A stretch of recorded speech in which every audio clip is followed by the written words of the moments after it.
Normalement, ce sera facile. Salut à tous, on se retrouve pour une nouvelle vidéo avant match PSG contre Brest. Et forcément, il y a des choses à dire, mais avant tout, n'hésitez pas à liker et à vous abonner si vous êtes nouveau. On va parler de ce match aller, hein, de cette victoire écrasante du Paris Saint-Germain 3-0 contre Brest, de cette victoire ce week-end du Paris Saint-Germain contre Toulouse. Composition d'équipe, voilà, mon pronostic, forcément cette équipe de Brest, c'est pour la quatrième fois hein, que le Paris Saint-Germain les affronte. C'est une équipe qu'on connaît très bien, mais même s'il y a cet avantage au score de 3-0, tout peut se passer dans le football. Voilà, il y a eu cette remontada, hein, qu'on connaît très bien du côté du Paris Saint-Germain. Il y a une statistique qui montre qu'aucune équipe, après avoir perdu le match aller 3-0, n'a gagné à l'extérieur de plus de 3 buts d'écart. Maintenant, rentrons dans le vif du sujet. On va parler de cette victoire contre Toulouse, ensuite du match aller, et ensuite les compositions d'équipe et mon pronostic. Luis Enrique qui a effectué quelques changements dans le 11 de départ ce week-end.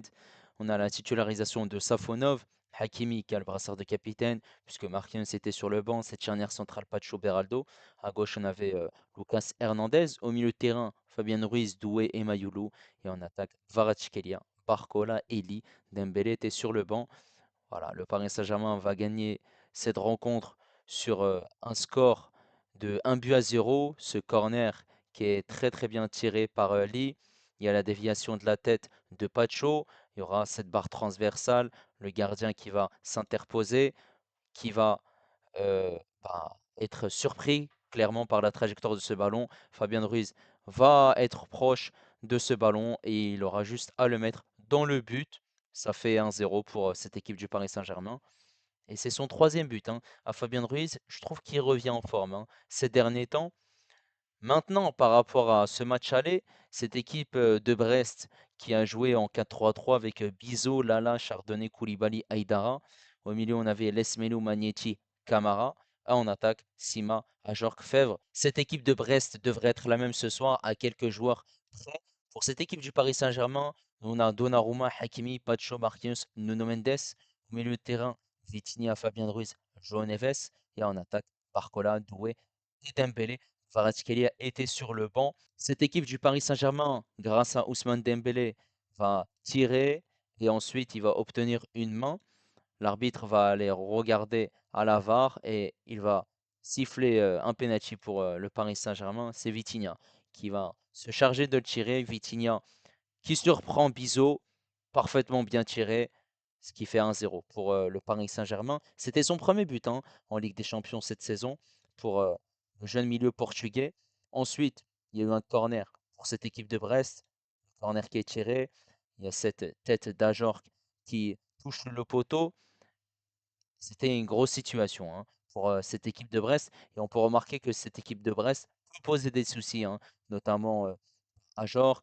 On a vu lors des précédentes confrontations que Pacho était mis en difficulté. Et là, avec sa grande taille, Ajorc a pu avoir une grosse situation. Et ça va aller très vite, puisqu'à la 44e minute de jeu, João Neves qui va lancer Hakimi.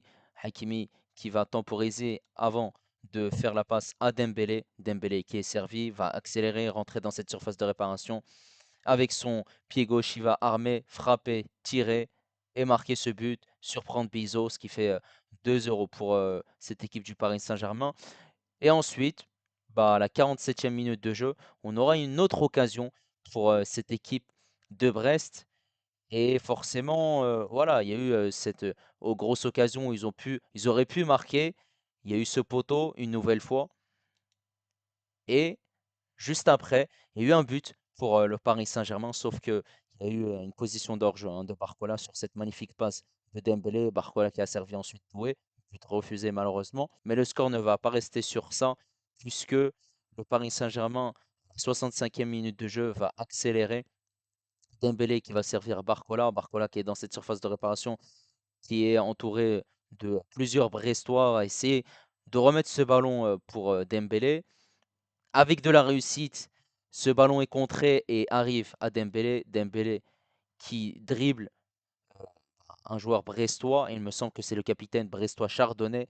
Et ensuite, il frappe, il marque. Bah, cette équipe de Brest encaisse ce troisième but. Forcément, Dembélé a été très fort une nouvelle fois et j'ai l'impression qu'il apprécie beaucoup cette équipe de Brest. Pour la composition de Brest, il devrait y avoir très peu de changements. Bizot qui sera titulaire, Lala, Chardonnay, Koulibaly, Aïdara, c'est la même défense. Le milieu de terrain, Camara, Maniti, Lesmelou, également le même milieu de terrain, il n'y a rien qui bouge. En attaque, on a Ajor qui sera titulaire au poste de numéro 9. Et sur les côtés, on devrait avoir Baldé sur le côté droit et à gauche, Doumbia. Pour cette équipe du Paris Saint-Germain, Donnarumma qui sera bien évidemment titulaire. Cette défense habituelle avec Hakimi, Marquinhos, Pacho et Nuno Mendes. Au milieu de terrain, on devra avoir Vitinha, João Neves et Fabien Ruiz. En attaque, Dembélé sera normalement titulaire au poste de faux numéro 9. À droite, on devrait avoir Barcola. Et à gauche, il y a un point d'interrogation puisque on ne sait pas si Kvaratskhelia va être titulaire, hein, puisque au match aller, c'était Doué qui était titulaire. Après, forcément, il y a cet avantage par rapport au match aller de 3 buts à 0. Peut-être que Luis Enrique pourrait tenter de mettre le Géorgien aujourd'hui. Après, ça pourrait le mettre en confiance. Voilà, il va mettre l'équipe type comme il l'a annoncé en conférence de presse. Même si il y a un avantage par rapport à ce match aller, aujourd'hui, on va faire en sorte, comme s'il n'y avait pas ce match aller, il va mettre l'équipe type. Voilà, pour ne pas prendre les choses à la légère et il a tout à fait raison. Voilà, il faut faire jouer l'équipe type, montrer que cette équipe commence à avoir des automatismes entre eux, commence à devenir une équipe forte et qui marque des buts. Maintenant, par rapport à ces deux précédentes confrontations en Ligue 1, le PSG a affronté Brest le 1er février. Il y a eu cette victoire du Paris Saint-Germain 5-2. Voilà, comme on peut le voir par rapport au score, on a eu l'égalisation de Del Castillo. Forcément, on a clairement vu que cette équipe du Paris Saint-Germain a accéléré en deuxième mi-temps avec un triplé de Dembélé, un doublé de Gonzalo Ramos. Voilà, ils ont pu réduire l'écart quand même à la 71e minute de jeu, mais au final, ça reste un score très lourd. Voilà, en termes de statistiques, cette équipe de Brest a quand même réussi à se créer des occasions avec le même nombre de tirs, le même nombre de tirs cadrés. Par contre, voilà, on voit clairement que la possession, c'est en faveur du PSG. Passe également, la précision de passe également. Ils ont fait un bon match malgré tout. Cette rencontre, voilà, ça remonte un petit peu. C'était le 14 septembre 2024. Cette victoire 3 buts à 1 du Paris Saint-Germain. Il y avait l'ouverture du score des Brestois à la 29e minute de jeu. Forcément, bah, cette équipe du PSG a accéléré le rythme avec ce but de Dembélé avant que, en deuxième mi-temps, il y a eu deux buts de Fabien Ruiz et de Dembélé. Et on voit qu'en termes de statistiques, là, il n'y a pas photo, hein, puisque cette équipe du PSG a dominé clairement cette rencontre. 22 tirs, 9 tirs cadrés. Voilà, c'est clairement mérité. Et forcément, hein, cette équipe de Brest a quand même tenu la baraque. Clairement, maintenant, on passe au pronostic du match. Par rapport à mon pronostic, moi, j'irais une victoire du Paris Saint-Germain, 3 buts à 1. Voilà, c'est une équipe qui encaisse pas mal de buts quand même si au match aller, on n'en a pas encaissé, et heureusement, hein, mais face aux deux précédentes confrontations, voilà, on en a encaissé deux lors de cette victoire, voilà, 5 buts à 2, et au mois de septembre, on en a encaissé un. Voilà, une victoire normalement, il ne devrait pas y avoir de problème. Voilà, même si il faut respecter quand même cette équipe de Brest qui est en Ligue des Champions. Normalement, il devrait y avoir une qualification sans problème pour le Paris Saint-Germain. Ça va être en huitième de finale du très lourd, hein, soit Liverpool, soit le FC Barcelone. Voilà, en tout cas, n'hésitez pas à me dire votre pronostic. N'hésitez pas à liker, n'hésitez pas également à vous abonner si vous êtes nouveau. Et moi, je vous dis à la prochaine. Ciao les amis, ici c'est Paris.